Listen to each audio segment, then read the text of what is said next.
दोस्तों, अगर आप एक स्मार्टफोन खरीदना चाहते हैं और आपके माइंड में आ रहा है कि सिर्फ मेगापिक्सल ही सब कुछ है, मीन अगर आप एक कैमरा फ़ोन ख़रीदना चाह रहे हैं और आप कहते हैं कि मेरे पास 20 मेगापिक्सल का कैमरा होना चाहिए, 24 मेगापिक्सल का होना चाहिए, 16 मेगापिक्सल का होगा तो बेस्ट रहेगा, तो ये बात बिल्कुल गलत है। सिर्फ एक मोबाइल के अंदर मेगापिक्सल ही रोल प्ले नहीं करते, और भी बहुत कुछ देखना पड़ता है। तो आज की इस वीडियो के अंदर मैं आपको बताऊंगा कि मोबाइल खरीदते वक्त अगर आप एक कैमरा मोबाइल खरीदना चाह रहे हैं तो उसके अंदर आप कौन कौन सी 3 चीज़ें देखेंगे जो इंपॉर्टेंट होती हैं। अस्सलाम वालेकुम दोस्तों, मेरा नाम है सवाल इरफान, आप देख रहे हैं टेक्निकल जियो। चलिए शुरू करते हैं।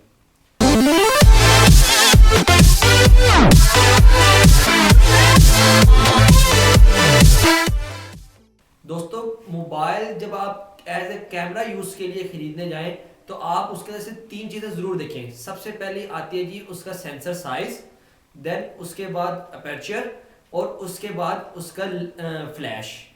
सबसे पहले हम बात करते हैं सेंसर साइज़ की। दोस्तों, ये वो साइज़ होता है जो आपको वाइड एंगल पे वैरायटी पेश करता है कि अगर आपने एक इमेज लेनी है तो उसका कितना वाइड एंगल देगा और उसकी एक्यूरेसी कितनी होगी इमेज के अंदर। इसके अंदर आपने सिंपल आपकी इसकी वैल्यू जितनी बड़ी होगी उतनी ही आपके मोबाइल का रिजल्ट अच्छा होगा और आपको बेस्ट रिजल्ट्स प्रोवाइड करेगा। अब इसकी वैल्यूज कैसे आप फाइंड कर सकते हैं, आपने जब भी कोई मोबाइल खरीदना होगा तो आपने कई दफ़ा स्पेसिफिकेशन पैनल पर जाकर आप देख लेते हैं तो उसके आगे लिखा होता है सेंसर साइज के आगे 1 बाय समथिंग कुछ वैल्यूज लिखी होती हैं। अब वो 1 बाय वैल्यूज तो आपने अगर उसको जज करोगे इनमें से बेहतर कौन सा है, तो जिसकी वैल्यूज नीचे बटे में जो होगी वैल्यू वो जितनी छोटी होगी उतना उसका सेंसर साइज अच्छा होगा, और जितना बढ़ता जाएगा उतना उसका सेंसर साइज और उसकी इमेज की क्वालिटी डाउन जाती रहेगी। पहले वक्तों में जो मोबाइल जिस तरह के नोकिया के मोबाइल आते थे आशा 200 या ये बोले, उसके भी मेगापिक्सल कितने होते थे, 2 मेगापिक्सल होता था उसका कैमरा। लेकिन आपने जब उसका रिजल्ट लिया होगा तो आपको कुछ ना कुछ तो चेंज नजर आता होगा कि जब आप एक मतलब मोबाइल में देख रहे हैं तो आपको बहुत अच्छे रिजल्ट्स मिल रहे थे। इसी तरह आईफोन 4S था कि आईफोन 4S में जब आप तस्वीर लेते थे तो आपको तो लगता था कि बहुत आउट क्लास किस्म की तस्वीर आई है, लेकिन जब आप उसको कंप्यूटर में लेके जाते थे तो तब आपको नजर आता था कि ये तस्वीर तो कचरा निकली है। तो इस वजह से सेंसर साइज जो होता है आजकल के मोबाइलों में पुराने मोबाइलों से बेहतरीन आता जा रहा है, और इस वक्त जो सबसे बेहतरीन सेंसर साइज है वो आया है सैमसंग गैलेक्सी J सीरीज के अंदर आया है, और जो इस टाइम लेटेस्ट मोबाइल आया सैमसंग का नोट 8 उसके अंदर जो है बेहतरीन सेंसर साइज यूज किया गया है। दोस्तों, दूसरे नंबर पर आता है अपर्चर।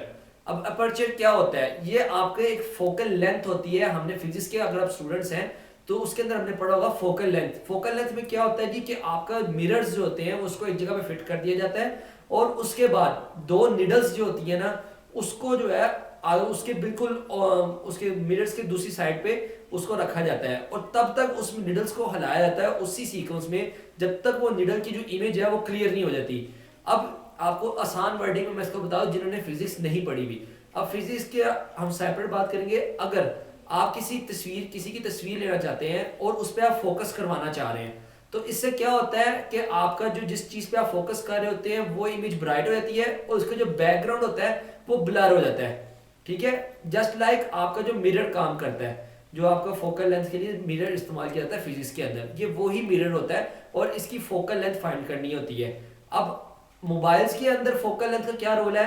अब आपका जो जब भी आप मोबाइल खरीदने जाएंगे तो आपका जो फोकल लेंथ देखने का तरीका होगा वो ये होगा कि एफ बाय कुछ वैल्यूज दी होंगी।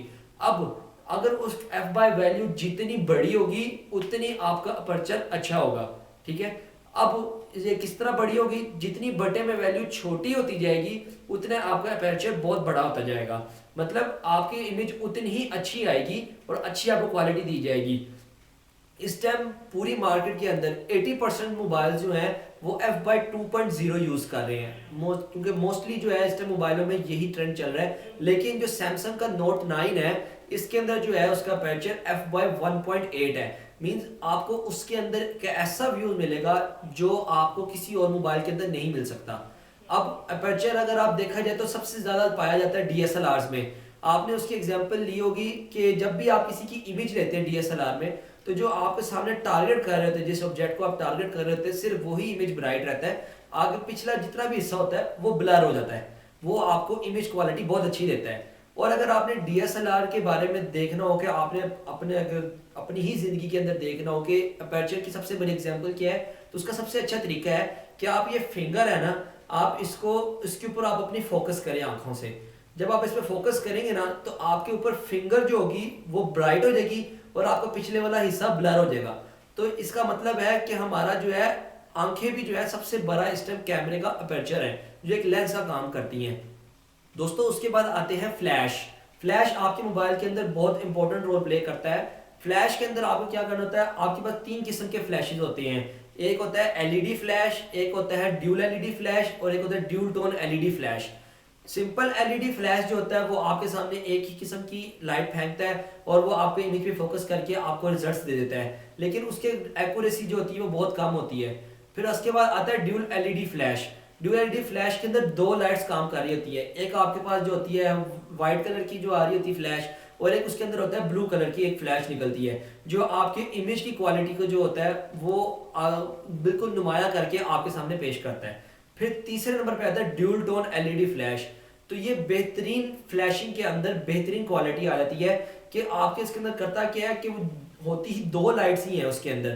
तो लाइट्स का तरीका ये होता है कि अगर आपने कई दफ़ा देखा होगा कि अगर आप सूरज की रोशनी में अपनी कोई तस्वीर लेते हैं तो आपका जो होता है जिस चीज़ को टारगेट कर रहे होते हैं वो टारगेट वैल्यू जो होती है वो आपके सामने ब्लैक हो जाती है और पिछला बैकग्राउंड आपको बहुत ज़्यादा ब्राइट आ रहा होता है। तो ड्यूल टोन एलईडी फ्लैश होता है वो आपको की मदद करता है कि अगर आपने एक इमेज ली है तो वो आपके जिस पे आप फोकस कर रहे हैं वो उसको ब्राइट कर देता है और पिछले वाले जो बैकग्राउंड होता है उसको ब्लैक कर देता है, मतलब ब्लैक बैकग्राउंड देता है, लेकिन आपके जो सामने पर्सन है जिसको आप फोकस करना चाह रहे हैं वो उसको ब्राइट करके देता है। ठीक है दोस्तों, उसके बाद एक एक्स्ट्रा के तौर पर मैं आपको ये बता दूं कि इमेज के अंदर इमेज प्रोसेसिंग बहुत इंपॉर्टेंट रोल प्ले करती है। ठीक है, इमेज प्रोसेसिंग अगर आपके पास बहुत अच्छी है तो आपको बेहतरीन रिजल्ट्स मिलेंगे। इसकी एग्जांपल ये है कि सोनी के जो मोबाइल्स हैं, सोनी जो होता है अपने जो होता है ना बेहतरीन अपने अंदर मोबाइल हार्डवेयर यूज़ करता है, सब कुछ अच्छा यूज़ करता है, लेकिन उसकी इमेज प्रोसेसिंग बिल्कुल डल है, तो उसके रिजल्ट्स क्या होते हैं, बिल्कुल कचरा। और आप आईफोन की मोबाइल की मिसाल ले लें, उसके अंदर क्या होता है, आईफोन के अपने हार्डवेयर जो होता है उसके अंदर अपने आप को डल कर लेता है, लेकिन उसकी इमेज प्रोसेसिंग बहुत अच्छी कर देता है, तो आपको उसके अंदर ब्राइटर रिजल्ट्स देखने को मिलते हैं। ठीक है दोस्तों, तो ये था आज का हमारा ट्यूटोरियल। मुझे उम्मीद है कि आपको बहुत पसंद आएगा। अगर आपको कुछ बात पूछनी है या आपने कोई अपने कमेंट्स देने हैं तो आप अपने कमेंट सेक्शन में ज़रूर आपने शेयर कीजिए और हमारे इस चैनल को लाइक और सब्सक्राइब ज़रूर कीजिए और अपने सोशल मीडिया पे ज़रूर शेयर कीजिए।